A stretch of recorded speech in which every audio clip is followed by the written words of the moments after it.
Good afternoon, Namaskar. We are Group 11 and we are going to be presenting on a case from Spirit of the North Resort versus Dooley.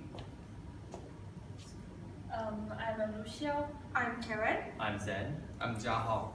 So this is our case. The plaintiff is Mark A. Dolly, and identified as Spirit of North include North Resort, and resort owner is Tim and Susan Anderson.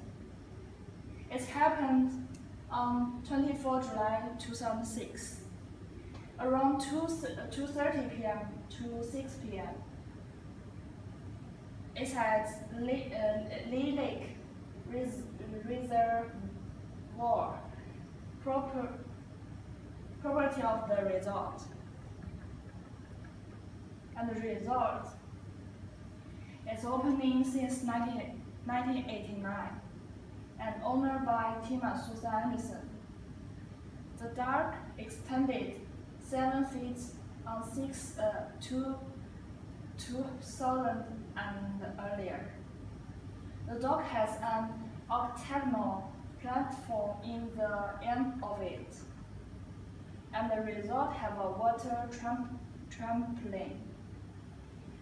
The Susan Anderson and Tim, which is a resort owner, defined observing guests dive from the platform. The Dolly's vacation for 1 week period each summer for past 10 years. A regular dive from the plaintiff at the end of dock using shower dry. He testified the water at the end of dock. It is chief deep. He stored around 170 cm, and he has water safety instructor certificate. Okay, so this is the next part. I will explain about how the incident happened. Okay, so this is in the 23rd of July 2006. This is the first day when the Dolly family arrived. He came late to the resort, so that's why he only decided to having a dinner, and he only playing card until the evening. When he arrived at the first day, he did not go to the lake at all. Okay, so this is the second day. On the 24th of July 2006. And then this is the second day before the incident happened. Dolly attempted to go into the water. He waded into the water with his niece and his cousin daughter, and then he testified the water was knee deep, less than the halfway at the end of the dock when he attempted to go to the waded into the water when before the incident is happened. Okay, so this is when the incident happened. It's roughly around 2 p.m. to 6 p.m. He sat at the end of the dock with his relative while he's drinking 6 bottles of beer.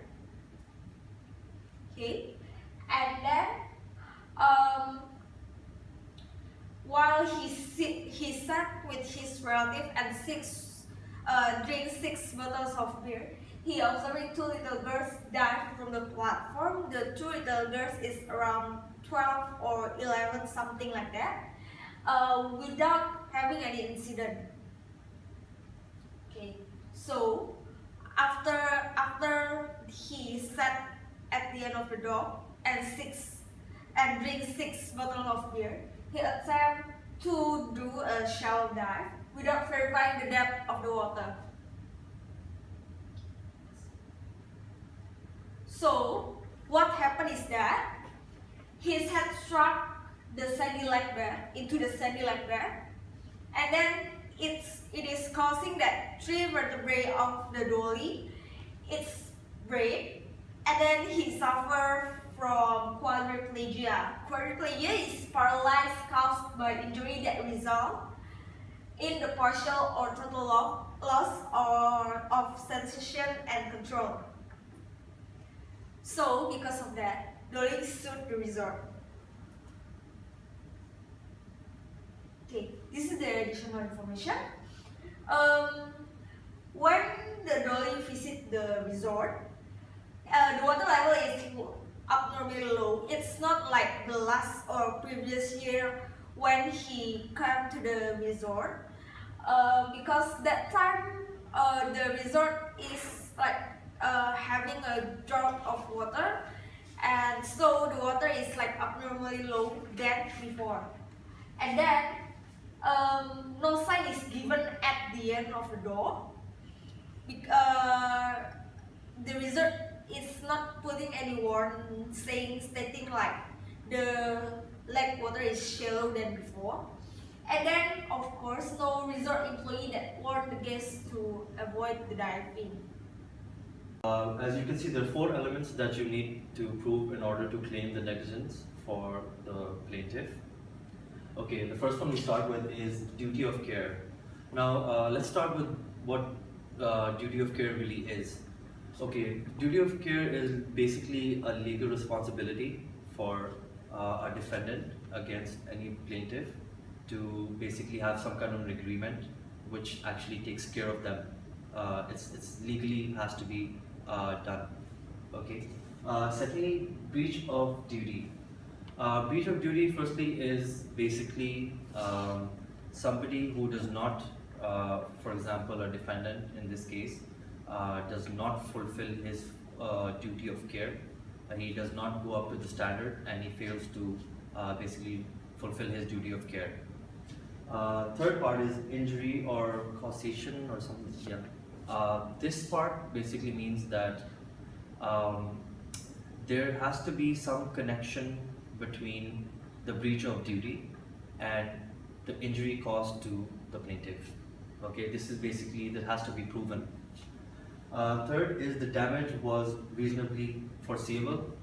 Okay, this basically tells that when an incident happened, for example, some harm was done, in this case, when Dooley, Mr. Dooley, he hurt himself, was there any chances that he could foresee this? That was it a little obvious, or that, you know, something like this can happen? Like if, for example, any one of us can go into a situation like this, where the water is low and you're right next to the, you know, the platform, basically it's octagonal dock that we're talking about.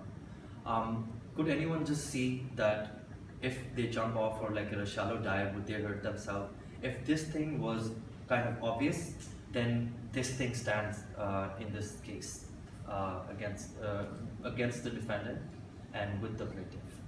Okay, let me start by explaining in this case why there was no duty of care. As Karen explained to you earlier, that when he dove into the shallow water, he observed himself that it was knee deep. It was normally, the water level was lower than it used to be in the following years, the previous years. And he saw like 2 or 3 kids, very little kids, like maybe 10 or 11-year-old kids diving into the thing, and nothing happened to them. That thing should basically alarm him that, you know, okay, the water level is low. Okay, that's one thing. Now, another part is that after drinking, you know, people normally are not allowed to, like, you know, jump in the swimming pool or in the ocean or wherever, even in a lake, because it's mostly it causes, like, you know, danger to a person, you know, because you're kind of lost in your senses. Okay, that's another thing. Now, when it comes to the duty of care and breach of duty from the defendant, which is in this case is the resort, I would say that the resort did not fulfill their duty of care. Firstly, because they did not inform the guest, in this case Mr. Dooley, who has been coming and spending at least 1 week for the past 10 years for vacation.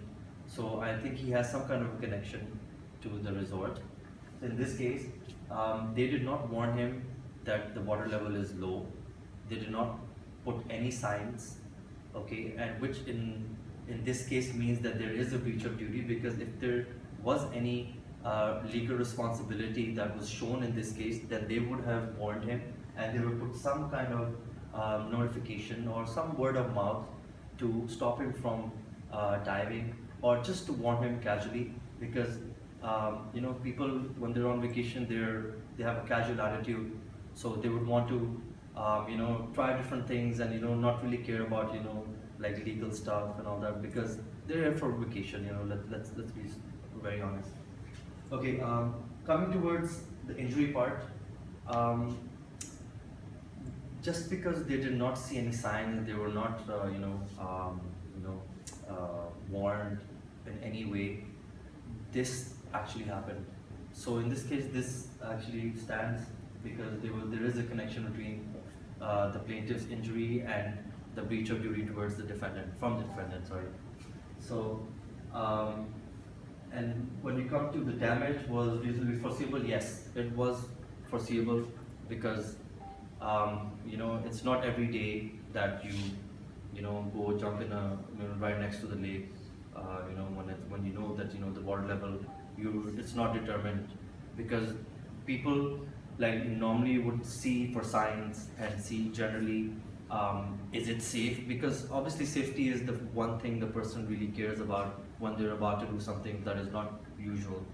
So it was foreseeable that something could have happened, and it actually did. So in this case, this thing stands in its way. Okay, and giving you another example, for example, if you go to a swimming pool and you dive in a swimming pool rather than you dive in a lake, in a swimming pool you can kind of tell which side is more deeper, which is shallower, because signs are there. There's like a number of height or depth measured, so people can see, because pool water is normally clear, you can see through it, but lake water, it's not clear. So you have to have signs up where people can actually see it. So just give an example to how things could be different, and how they could be interpreted by people in a different way.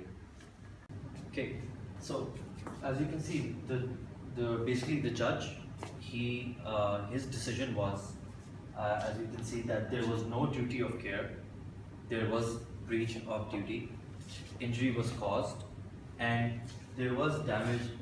That damage was reasonably foreseeable. So the judge came up with this, that all these things were in place, and his decision was with the plaintiff. As we can see that when this decision was made, and during this decision, the defendant argued that they did not owe any duty of care, and even if they did owe any duty of care, they did not breach any duty of care, because they argued that since it's wrong to drink alcohol, and in such circumstances, it's because of the the danger of the activity is so big that if you drink and dive somewhere, you have dangers of getting harm to yourself. And they argued this fact that they're not responsible for this, because there was an act from the plaintiff himself that made them do this. And but when it came to the judge's inquiry and everything, they said that this does not have to do anything with anything to do with the duty of care as itself, because it's something totally different, that this should be generally a responsibility from the defendant to already give duty of care whether or not he drank beer or not, or was he drunk or not, which he was not drunk to a certain level, or a level where you can say that he was not in his senses, which was I think 0.76, which is not even close to being drunk.